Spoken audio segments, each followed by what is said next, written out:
Hello, this is Elizabeth Mower, president of BEI. And I'm John Brown, the founder of BEI. Each episode, we take you into the world of exit planning, sharing the stories, struggles, and opportunities of business owners and their advisors. We'll get into this episode's conversation right after this. Gain the insight and knowledge that thousands of business owners and their advisors have used to plan for the future. The BEI membership equips you with the proven process that enables owners to exit their business on their terms. Receive access to case studies, podcasts like the one you're listening to now, a resource toolkit, and so much more. Cement your position as the trusted advisor to your most successful clients. Get started today by visiting exitplanning.com/membership. That's exitplanning.com/membership. With me today is Gene Blanton, who surprisingly is not a BEI member, but he really supports our members. And I'd like Gene to kind of explain, what do you do? And then we'll get into how that fits so perfectly into the whole exit planning process, not just for advisors, but also for the owners who are listening in. Excellent. Well, John, it's great to be here. Your conference every year is just a wonderful event. You've got just great quality people that I've met here. John, the bottom line is I'm an entrepreneur. And there's a lot of definitions of that, but I like to say that's a French word meaning incapable of gainful employment. And so I've had several companies over the year, kind of the background there. One of the companies that I ran years ago, we had actually matched up 4,000 businesses with 4,000 SBA lenders. Wow. And so out of that exchange, we started a growth advisory firm. And so my partner's Wade Myers, and we started 5 years ago a growth advisory firm where we've been catching a lot of us old gray-bearded baby boomers about to go to pasture. And any client that we've engaged with over the last 5 years, if we engaged with them for over 12 months, we've more than doubled their value. And so my role here today, what I'm doing, I'm the co-founder of Capital Works. We're what we call a capital transaction management platform. So the whole capital transaction world is kind of puts the fun in dysfunction. You've got one side, you've got over 1 million companies with over $1 million in revenues from the small to the middle market that are in search of capital. And then, for example, right now in the private equity world, between private equity, family offices, and corporate acquisition groups, there's over $3 trillion looking for homes to land. And so that process in between, the due diligence process and the difference in the language between the two entities, the companies and the capital providers, that's what our process bridges, in that it's a due diligence and analysis and prescriptive synthesis platform that matches up capital providers with companies that are seeking capital. So from the exit planning perspective, let's say we have a business owner. She has a business, it's growing. She has maybe an exit date 5 or 6 or 7 years in the future, but her growth is being stunted. The business's growth is being stunted because it doesn't have the capital. Mm-hmm. And I think that's something a lot of advisors, frankly, don't really think about. Mm-hmm. Unless we are in that world that you're in, we're not thinking about that type of need for capital. How do you go in? How does your company go into a business like that? And maybe you help them grow value. Mm-hmm. Maybe one of your businesses does. But how do you help them determine how much capital they need, and how do you provide that capital? That's an excellent question. We've got kind of a 4-step process that we do there as advisors. We come in and first do rigorous analysis. We are looking to see all the moving parts. John, we go in with that client, and the first time that we're sitting down with them with an advisory role, we've done a complete industry analysis to see where the industry is overall, what they're doing. Then we'll run a valuation analysis to see where their value is. And then the fun part is that we run what we call a valuation gap analysis to where the difference between what the company's worth and what the owner thinks it's worth. And then we run a complete performance analysis where we're looking at all the issues there. Cash flow issues, we're looking at debt capacity, we're looking at the return on the capital that they have within the business. And so once we've run a really rigorous analysis, then what we've done that we've systemized now for advisors is analysis is one thing, breaking up the whole into parts, but then to be able to take that and come back with the synthesis of putting together those pieces for a very prescriptive approach. And from that, we put together what we call a bold strategy in what we're doing. And then we have specific metrics that we measure the execution. And it's all based and it's all measured around, are you actually growing value in the business? Can you give me an example of a client or customer scenario where you've gone in and done that? Yeah, I'll give you an example, one I'm going to talk about tomorrow. We had a typical client there, did about $30 million in revenues. Owner about my age, early 60s. 43? Oh, yeah, 40. Yeah, right. Got that a few one years right. ago. Yeah. But he had a health issue, kind of woke up in the hospital, how'd I get here type thing.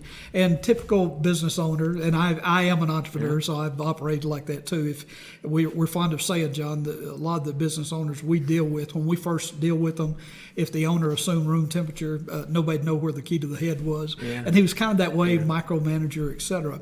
And so we came in, and he was trying to decide whether to sell, whether to get capital grow. He just wanted to know what his options were. And so when we came in, we analyzed the company, and what we found in there, he had 3 different divisions. And each of those did about $10 million in revenues.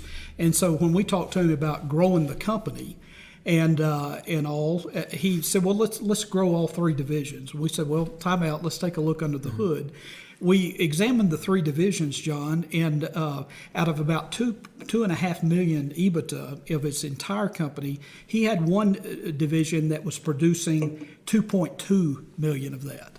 One division producing about 300,000 of that. The other was losing. Wow. Every component, and even the one that was kicking off about 300,000, in about 60% of their clients, they were losing money. So and guess which division Daddy founded? Yeah. He was the son. Yeah. So there was the emotional attachment to the first division that was commoditized, that they were actually losing money on every transaction because he wasn't taking in, although his margins were the same, he wasn't taking in the total cost of execution. So we totally revamped that company with an emphasis on the first division of the company, rebranded their marketing, identified the players, and then grew that company. And within 6 months, we'd added $10 million in revenues with a 50% increase in their actual net profit.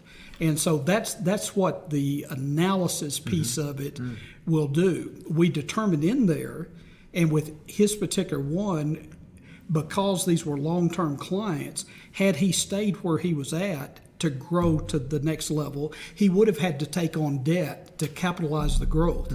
Because we revamped it, and because of the contract structure in the first division, he was able to grow without any additional capital. So we're agnostic. We want to do what's best for the client. Right, yeah. We're not just trying to broker them a loan or a private equity investment.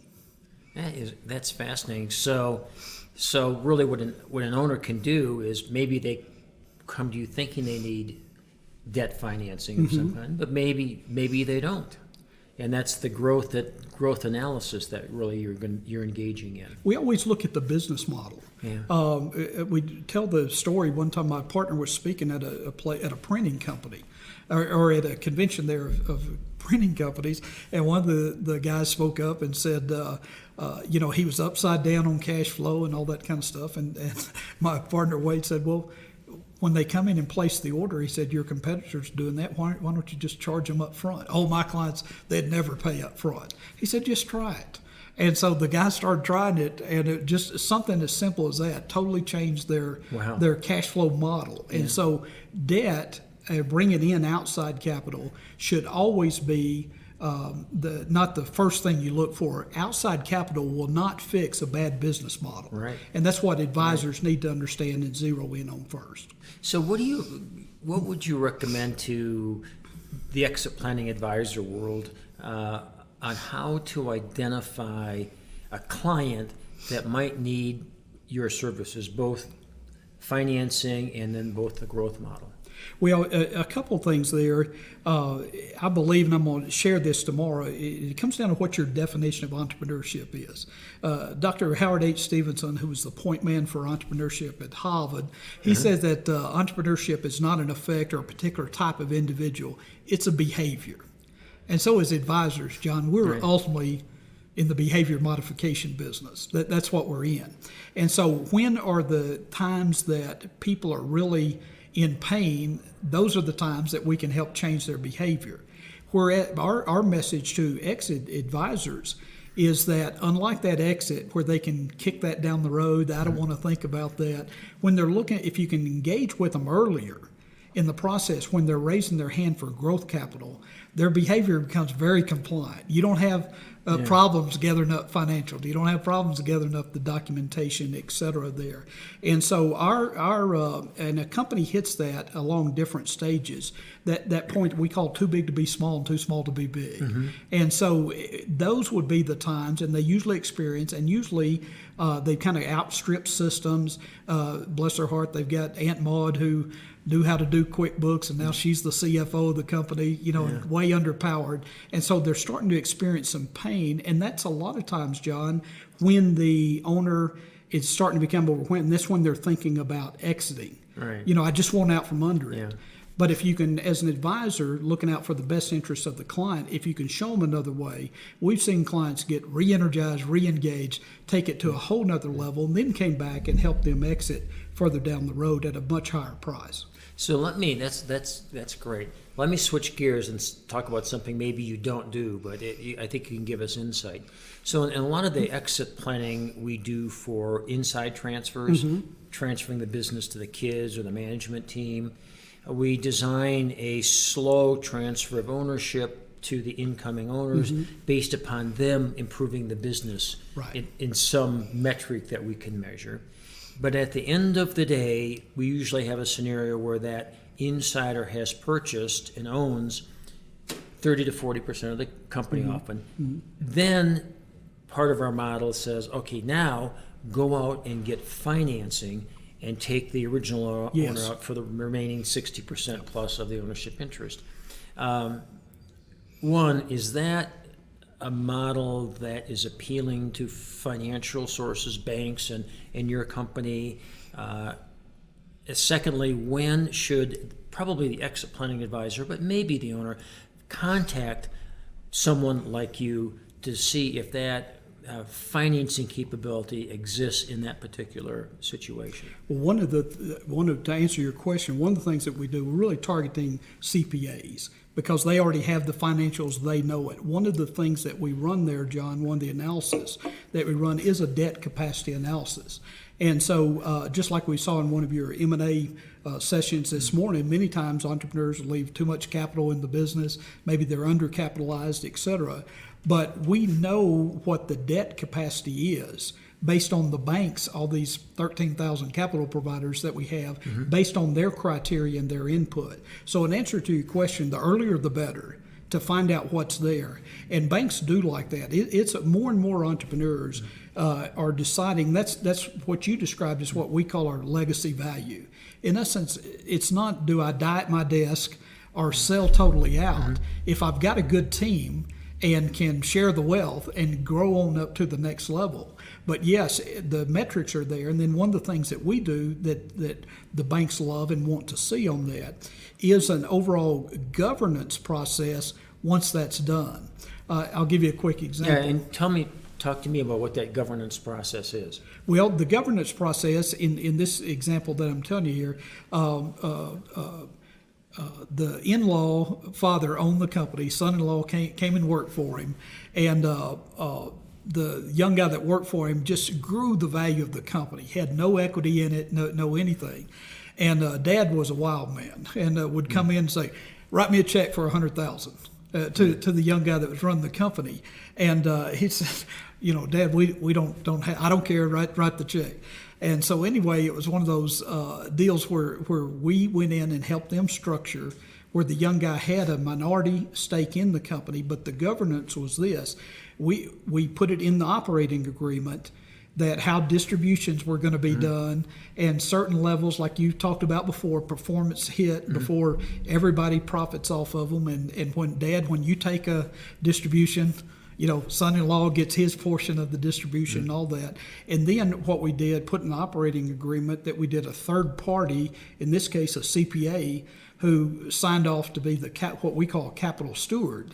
And they had the governance process in place to make that minority stake work. And the banks loved that and were able to lever on that because they now had a very structured way. And that's one of the things that we're really looking to do is free up private capital with the governance component. And because what we use there, John, they're all standardized financials, kind of like Edgar does for the big boy Wall Street market.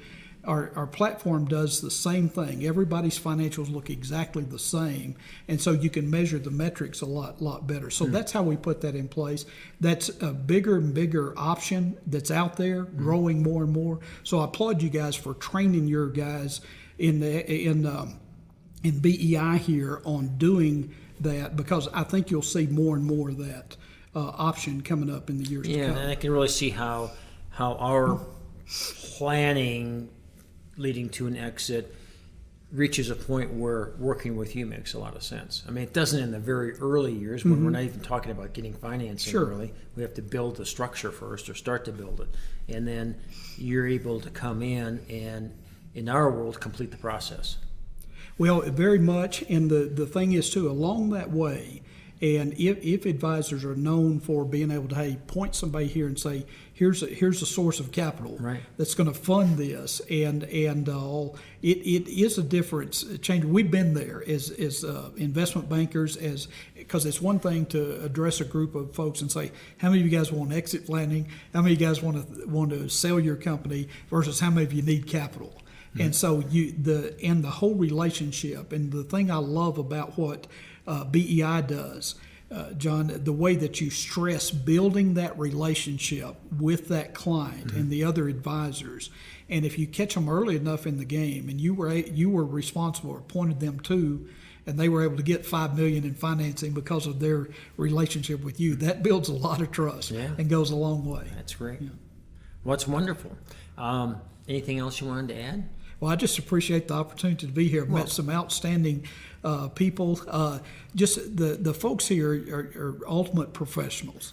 And I love just the caring and the sharing. Nobody's running around doing what I call the Chihuahua syndrome, hiking their leg, marking their spot. Everybody, John, is interacting and sharing with everybody. And I just, from 2003, when I first came through your boot camp years ago, to now, I just applaud you as an entrepreneur. Oh, thank you. And as a passionate evangelist and a real pioneer in this area. I just applaud you for what you've got done over the last 16 years. As a fellow entrepreneur, I have a lot of respect for that. Thank you very much. It's been a lot of fun. And at the end of the day, that's why we plan.